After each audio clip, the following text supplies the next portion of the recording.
Hello. So you may notice some slight changes in formatting or comments or something. I made some, like I didn't push my code last time. And then I made changes and so it was all jacked up. So I kind of had to redo the last video, but just like in code. Anyways, I'm going to try to do this one in less than 10 minutes. I think it makes the videos a little more interesting. It adds a bit of creative tension to the video. So in this video, I plan to take all these lines of code and break them into smaller methods and then call them directly from the application um, component. The idea is that I might need to do that. I probably will want to connect it to the UI at some point. And so, anyways, here we go.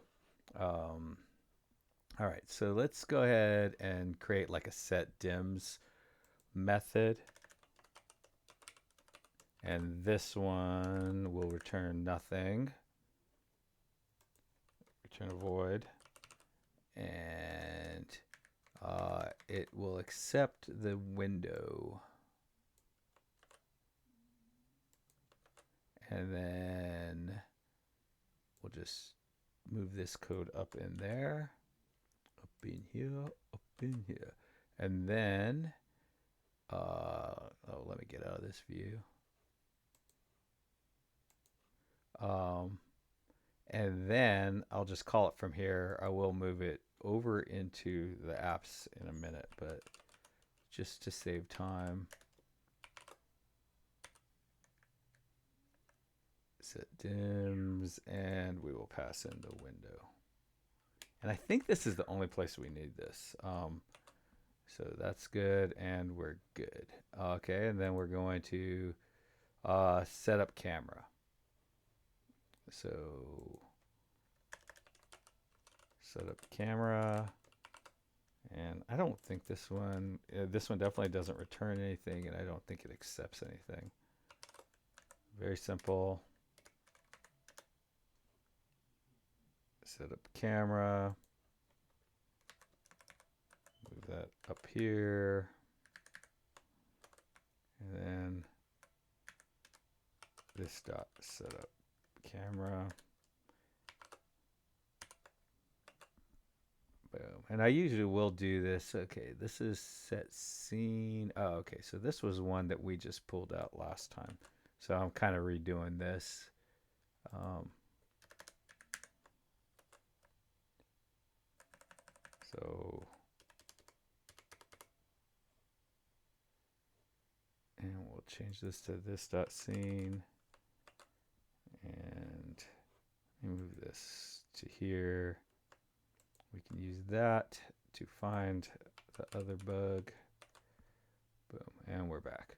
All right, so okay, this is add mesh.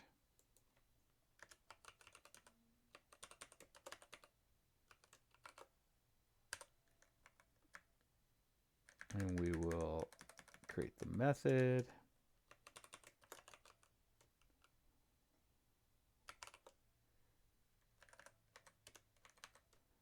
And we will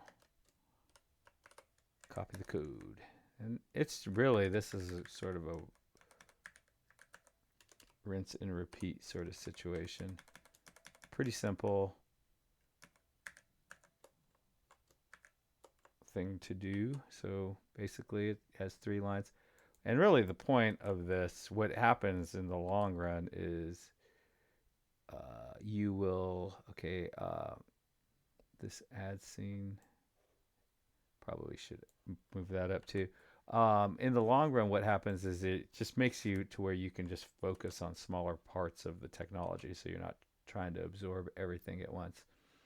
Okay, and then I feel like this maybe execute render, setup renderer. Okay, I'll create another one called setup renderer.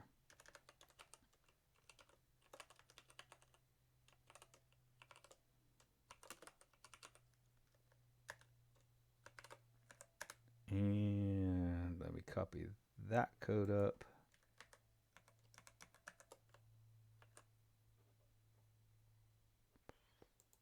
And so like when I imagine this set animation, ooh, that's kind of a bummer. Okay. I feel like that we should pull that out, but that probably should be a video in itself of setting that up, and maybe that'll be the next video.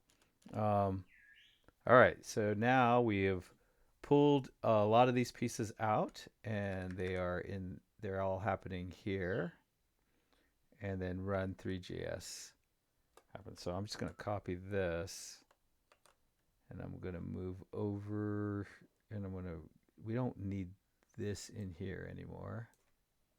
So I'm just going to get rid of it now. And now all Hades breaks loose. And we're going to call this like that. And we're going to do this. And then we're just going to grab this 3JS.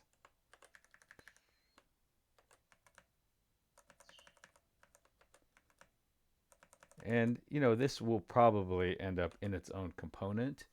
And so that's pretty cool. Set dims. I wonder why that happened.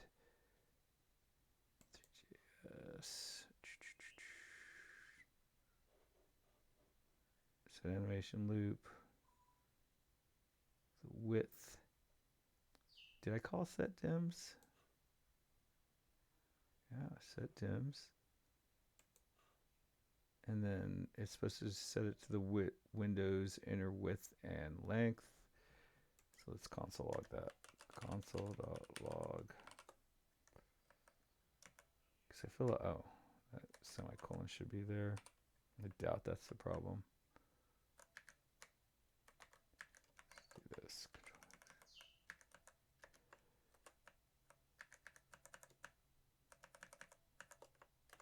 Does not look like we might make the time. It'll be interesting.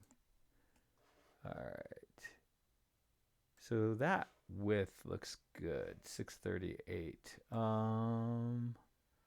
So when we render set size, and do that console.log render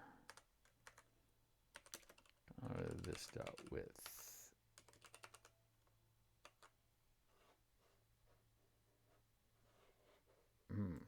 Did we not call setup renderer? Nope. This dot 3JS service dot setup render. Bam. All right. And we even made the time. Did some debugging. That's a baller. And let's go ahead and get rid of our console logs.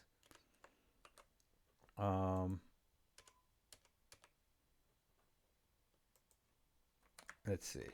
Okay, so really, this is all good. And the only reason I want to move it into this app is to make sure that exposing it to the component works. And I want to expose it to the component, and then eventually I'm going to probably put it in its own component.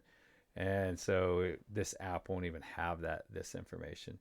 But one other thing I want to do that I don't have time to do in this video is pull this into its own, this set of code into its own thing, make this animation its own method, and it's going to have to be a method that returns a function, and that's a really interesting thing in itself.